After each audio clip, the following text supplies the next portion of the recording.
ராதே கிருஷ்ணா. இதுதான் முழங்கால் முறிச்சான் படிகள். இதுதான் பாஷ்யக்காரர் சந்நிதி. பாஷ்யக்காரர் சந்நிதி அழகா 3260வது படி, இது 250வது படி. 3260வது படியில் தான் பாஷ்யக்காரருடைய சந்நிதி. இதுதான் அவருடைய பாதங்கள் இருக்கு. இதுதான் அழகான அந்த மரம். முழங்கால் முறிச்சான் ராமானுஜருடைய முழங்கால் களைச்சு போய் உட்கார்ந்த ஒரு இடம் இது. ஆயுசில் கட்டாயம் நீங்கள் வரணும், பார்க்கணும்.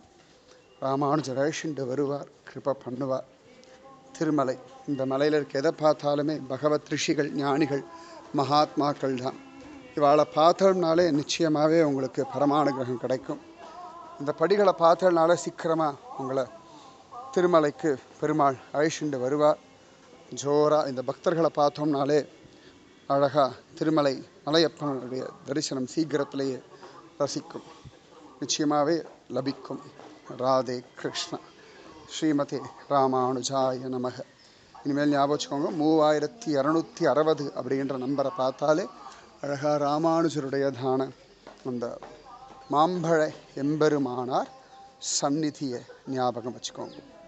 ஸ்ரீமதே ராமானுஜாய நமக.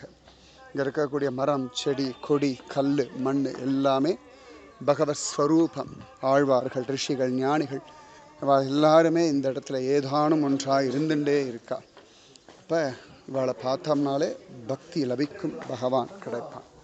ஸ்ரீமதே ராமானுஜாய நமக. ராதே கிருஷ்ணா.